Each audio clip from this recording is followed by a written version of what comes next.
શ્રી કૃષ્ણ નારાયણ ભગવાનની, શ્રી લાલજી મહારાજની જય. આજે જુનાગઢ ધામે જે ધામધૂમથી 5 દિવસથી મહોત્સવ ઉજવાઈ રહ્યો છે એનો આજે છેલ્લો દિવસ છે. તારીખ 8/11/2024 પ્રગટ ભગવાન શ્રી કૃષ્ણ વલ્લભાચાર્યજી મહારાજ પ્રસાદી ભવન જુનાગઢ ધામ પરમધામ મ્યુઝિયમ, જેમાં મહારાજની અનેક કલ્યાણકારી વસ્તુઓના દર્શન સૌ ભક્તો માટે ખુલ્લા મૂકવામાં આવ્યા છે. શ્રી લક્ષ્મીનારાયણ સંહિતાની કથાનું આયોજન આ મહોત્સવ દરમિયાન કરવામાં આવ્યું છે અને વ્યાસાસન પર પરમ પૂજ્ય સદગુરુ શાંતિલાલ ભગત બગીચા બિરાજમાન થઈ અને મહારાજની કથાનું રસપાન કરાવી રહ્યા છે. આજે આપણે મહારાજની જીવન ચરિત્રની જે મહત્વની વાતો છે એનું આપણે બપોર સુધી શ્રવણ કરીશું. બરોબર 11 વાગે કથાની પૂર્ણાહુતિ થશે. ત્યારબાદ મહારાજના જુનાગઢ ધામે નિર્માણ થવાના જે નૂતન શિખરબદ્ધ મંદિરમાં જેમની સેવાઓ લખાઈ છે, અડધી કલાક સુધી એ જેમની સેવાઓ લખાવી છે એના નામ પણ રકમ સાથે અહીંયાથી એ રજૂ કરવામાં આવશે. ત્યારબાદ અહીંયા પોથીજીનું, વક્તાજીનું અને બંને આચાર્ય મહારાજનું પૂજન થશે અને અહીંથી વાજતે ગાજતે પોથીજી એ ધૂન કીર્તન સાથે અને ફરી મંદિરમાં મહારાજ પાસે પધરાવવામાં આવશે. આરતી અને પૂજન પોથીના યજમાન દ્વારા કરવામાં આવશે. આજે આ મહાન મહોત્સવમાં આજના સવારના જે નાસ્તાના યજમાન છે બાલુભાઈ શામજીભાઈ ટાઢાણી, હસ્તે પિયુષભાઈ, રશ્મિબેન, કૃષ્ણ મુરગન, હાલ તે લોકો કુકાવાવના અને મૂળ મુંબઈ રહેનારા ભક્તો છે. સૌથી રાજી થવાની વાત એ છે કે આજે આ મહોત્સવના આ છેલ્લા દિવસે બપોરની રસોઈના જે યજમાન પરિવાર છે તે ગંગા સ્વરૂપ દયાબેન, તુલસીદાસ ભગત મકવાણા, હસ્તે બકુલાબેન, ધર્મેશભાઈ મકવાણા, હસ્તે વિનય કુમાર, મૂળ ગામ જામવંથલી અને હાલ પૂના. આ એ મહારાજનું ભાગવત કુટુંબ છે કે જેમણે વર્ષો સુધી ફૂલવાડી મંદિરમાં તો યથાશક્તિ સેવા આપી છે, પણ જ્યારથી મહારાજના પ્રાગટ્ય ભૂમિના એ પવિત્ર બ્રહ્મ પેલેસ ધામમાં પણ મધ્ય શિખરમાં જેમની પાયાથી લઈને ધજા કળશ સુધીની સેવા છે, જે પરિવાર દ્વારા મંડળમાં જ્યાં જેવી જરૂર પડે ત્યાં ખૂબ સારી એવી સેવાઓ રહી છે. તો આજની બપોરની રસોઈના જે યજમાન પરિવાર છે તે ગંગા સ્વરૂપ દયાબેન, તુલસીદાસ ભગત મકવાણા, બકુલાબેન, ધર્મેશભાઈ મકવાણા, હસ્તે વિનય કુમાર. આજે સવારની અને બપોરની રસોઈના જે યજમાન પરિવારના ભક્તો છે તે સ્ટેજ ઉપર પોથીના યજમાન પરિવારના ભક્તો સાથે વક્તાશ્રીના પૂજન માટે અને આરતી માટે પધારે. આવો ધર્મેશ ભગત સાથે વિનય ભગત અને બહેનોના વિભાગમાં લાલજી મહારાજની આરતીને માટે બકુલાબેન છે, એમના દીકરી છે હિરલબેન અને પોથીજીના યજમાન પરિવારના જે બહેનો છે, સાથે લાલજી મહારાજની મૂર્તિની આરતી માટે ધર્મેશ ભગતના બેન ઉર્મિલાબેન છે. તો એ જે પરિવારના જે બહેનો છે પોતાની રીતે એમને અનુકૂળ હોય એ પ્રમાણે અહીંયા લાલજી મહારાજની મૂર્તિની આરતી માટે ખાસ ઉપસ્થિત થાય. આવો દરેક ભક્તો સાથે મળી અને વક્તાશ્રીનું પૂજન અને સાથે આરતીનો લાભ લેશે. આ સંપૂર્ણ મહોત્સવ એટલો ધામધૂમથી મહારાજની કૃપાથી ઉજવાણો છે કે દરેક ભક્તો ખૂબ જ રાજી થઈને અહીંથી વિદાય લીધી છે. જેટલા ભક્તો અહીંથી વિદાય લઈને ગયા એ બહુ હૃદયના આત્માના ભાવથી રાજી થયા છે. બને ત્યાં સુધી ક્યાંય કોઈ પણ ભક્તોને એવી મુશ્કેલી થઈ નથી કે અમને અહીંયા કોઈ જગ્યાએ તકલીફ પડી હોય કે કોઈ જગ્યાએ મુશ્કેલી પડી હોય. પછી એ રસોડા વિભાગ હોય, ઉતારા વિભાગ હોય, એ થાળભેટ વિભાગ હોય, ઇલેક્ટ્રિક વિભાગ હોય, એવી કોઈ પણ જગ્યા નથી કે જ્યાં ભક્તોને કોઈ વધારે પ્રકારની પ્રોબ્લેમ થઈ હોય. મહારાજનો આ મહાન મહોત્સવ એ શ્રીહરિ શરણાગતિ મંડળના આ ઇતિહાસમાં ખૂબ જ મહત્વનો કહી શકાય. કારણ કે સૌ પ્રથમ આટલા વર્ષોમાં મહારાજ સ્વધામ સીધાવ્યા અને મહારાજનો અગ્નિ સંસ્કાર આ ભૂમિમાં કરવામાં આવ્યો,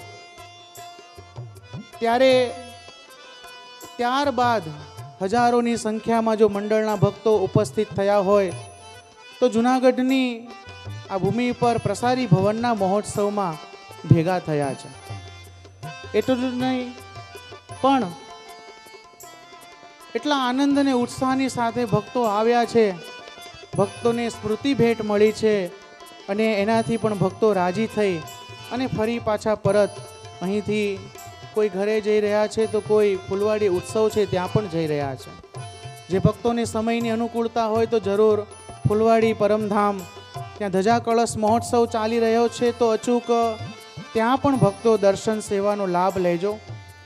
મહારાજના પ્રસાદીના એ મંદિરમાં ખૂબ જ મહત્વનું જે ઉત્સવ છે તો એમાં પણ ભક્તો જરૂર પોતાના સમય અનુકૂળતા પ્રમાણે ત્યાં પણ જરૂર પધારજો.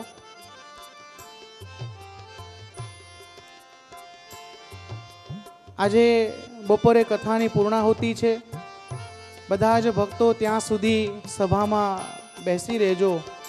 કથાની પૂર્ણાહુતિ થાય એટલે વાજતે ગાજતે ધૂન કીર્તનની સાથે આપણે પોથીજીને પાછા પરત મંદિર તરફ લઈ જવાના છે. લક્ષ્મીનારાયણ સંહિતાની કથા આટલા દિવસ સુધી ચાલી, ભક્તોએ બહુ જ ભાવથી કથાનું શ્રવણ કર્યું છે. શાંતિલાલ ભગતે મહારાજની જે આજ્ઞા અને ઉપાસના સાથે સાથે યજમાન પરિવાર પણ સાથે પૂજનમાં જોડાય, એકબીજાને હાથનો સ્પર્શ કરી અને જોડાય.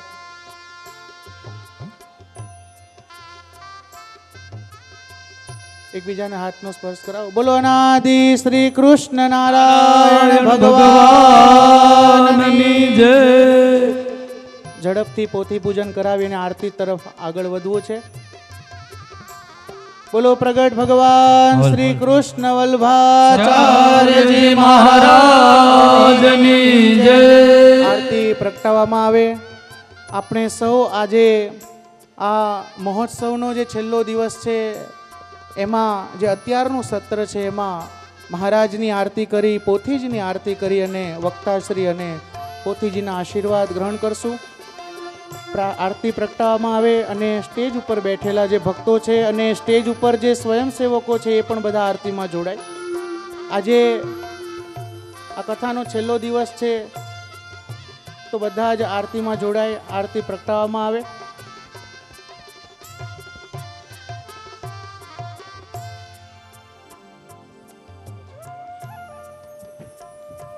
જેટલા અમારા સંગીતના અને જે સ્ટેજના ભક્તો છે ખૂબ જ એમણે સેવા કરી છે, બધા જ આરતીમાં જોડાય. બોલો અનાદિ શ્રી કૃષ્ણ નારાયણ ભગવાનની.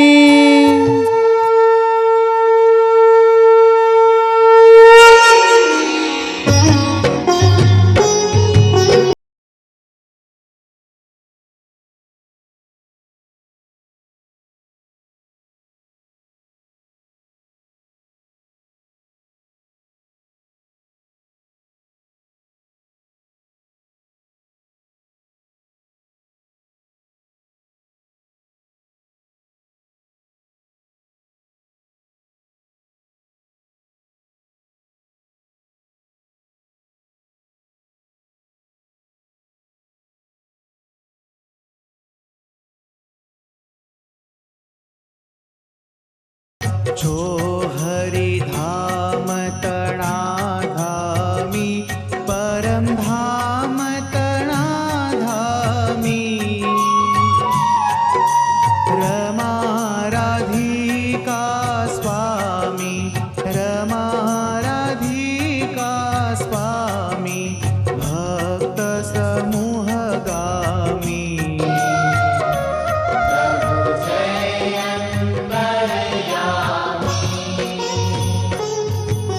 સાક્ષાત પધાર્યા નિજ જન સુખ દેવા, પ્રભુ નિજ જન સુખ દેવા.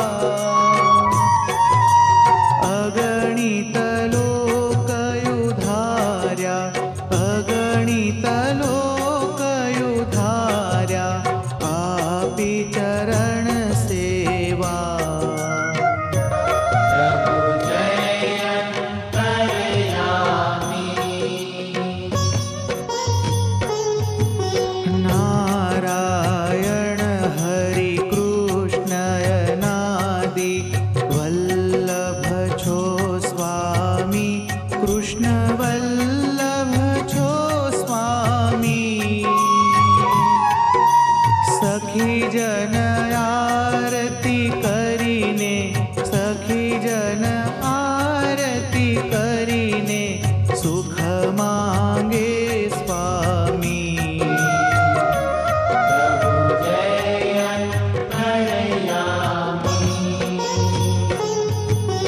દર્શન દીન દયાળુ દેજો નિજ જન માનીને, પ્રભુ નિજ જન માનીને.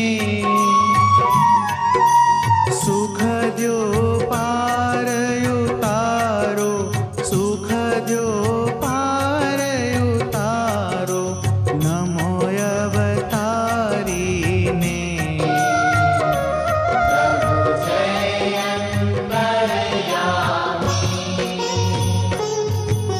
જય હરિવર સ્વામી પ્રભુ, જય શ્વેતાયન સ્વામી પ્રભુ, જય શ્વેતાયન સ્વામી.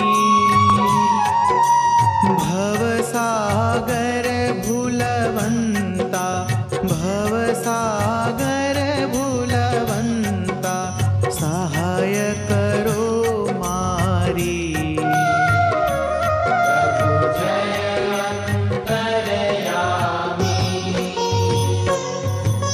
જય અંતર્યામી પ્રભુ, જય અંતર્યામી. સાક્ષાત પ્રગટ બિરાજો, સાક્ષાત પ્રગટ બિરાજો, છો તમે બહુ નામી. પ્રભુ જય અંતર્યામી. બોલો નાદિ શ્રી કૃષ્ણ નારાયણ ભગવાનની, પ્રગટ ભગવાન શ્રી કૃષ્ણ વલ્ભાચાર્યજી મહારાજની, શ્રી લાલજી મહારાજની, કંભરા ગોપાલ બાલની, બાલકૃષ્ણ મહારાજની જય. શ્રી હરિ શરણાગતિ સંત મુક્ત મંડળની જય. પરમ ધામાધિપતિ અનાદિ શ્રી કૃષ્ણ નારાયણ ભગવાનની જય. જોરદાર તાલીઓના નાદથી આપણે અત્યારે મહારાજના પૂજનને વધાવીએ. બધા જ ભક્તો વંદન કરી વ્યાસપીઠને અને પોતપોતાના સ્થાન ગ્રહણ કરે. સભામાં ઉપસ્થિત મનસુખભાઈ બહેરીનવાળા અને સ્ટેજ ઉપર પોતાનું સ્થાન ગ્રહણ કરે. આવો રમેશ ભગત સાંગાણી પણ આજે સ્ટેજ ઉપર બિરાજમાન થાય.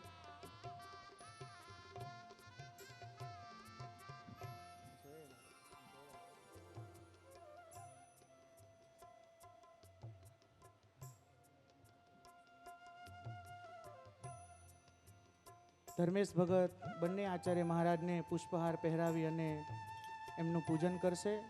બે હાર ધર્મેશ ભગતને આપવામાં આવે. આવો બંને આચાર્ય મહારાજ પાસે આવી આજની બપોરની રસોઈના જે યજમાન પરિવાર છે, ગંગા સ્વરૂપ દયાબેન, તુલસીદાસ ભગત મકવાણા, હસ્તે બકુલાબેન, ધર્મેશભાઈ મકવાણા, વિનયકુમાર, હિરલબેન અને એ ભક્તો બંને આચાર્ય મહારાજને હાર પહેરાવી અને એમનું ખાસ પૂજન કરશે. આવો બોલો નાદિ શ્રી કૃષ્ણ નારાયણ ભગવાનની જય. હિરલબેન મોબાઈલમાં કેપ્ચર કરી લે, નજીક આવીને, વચ્ચે આવીને થોડીક જગ્યા કરજો. 1 મિનિટ ઉભા રહો, 1 મિનિટ ઉભા રહો. સ્પેશિયલ મોબાઈલમાં આ સ્મૃતિ કેપ્ચર થઈ રહી છે.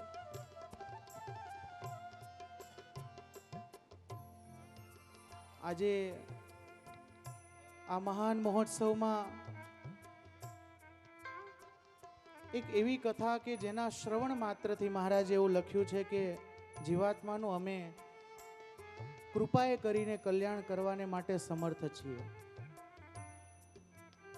જે લક્ષ્મીનારાયણ સંહિતામાં 5 ભાગ છે, પણ એમાં 4 યુગનું જે વર્ણન છે. પહેલા ભાગમાં ભગવાન નર નારાયણને પ્રશ્ન પૂછે છે અને નારાયણ એનો જવાબ આપે છે. બીજા ભાગમાં લક્ષ્મીજી નારાયણને પ્રશ્ન પૂછે છે અને નારાયણ જવાબ આપે છે. ત્રીજા ભાગમાં રાધિકાજી કૃષ્ણને પ્રશ્ન પૂછે છે અને કૃષ્ણ જવાબ આપે છે. એક ભાગમાં પાર્વતીજી શંકરજીને પ્રશ્ન પૂછે છે અને શંકરજી પાર્વતીને જવાબ આપે છે.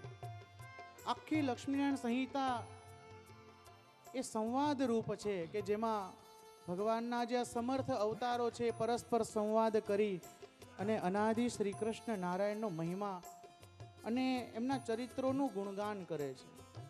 એવો મહાન ગ્રંથ એટલે લક્ષ્મીનારાયણ સંહિતા 1,26,000 શ્લોકનો આ ગ્રંથ છે, જેના દર્શન માત્રથી અને જેણે ઘરે વસાવા માત્રથી પણ મહારાજે એવું લખ્યું છે કે હું જરૂર મોક્ષને આપનારું છું. એ ગ્રંથની કથા જ્યારે અહીંયા બેઠી છે, વક્તા શ્રી વ્યાસપીઠ પર વિરાજમાન થઈ ચૂક્યા છે, આરતી અને પૂજન થઈ ચૂક્યું છે. હવે વિશેષ સમય ન લેતા આજે આપણે વિશેષને વિશેષ મહારાજના જે મુખ્ય ચરિત્રો છે, મહારાજના જીવનની જે મુખ્ય જે મહત્વની વાતો છે કે જે સમસ્ત મંડળને અને સમગ્ર વિશ્વને જાણવા માટે ખૂબ ઉપયોગી છે, એવી મહારાજના જીવનની જે ખૂબ જ મહત્વની વાતો છે આપણને પૂજ્ય વક્તાશ્રીએ સંભળાવશે. બરોબર 11 વાગે આપણે કથાની પૂર્ણાહુતિ લેશું.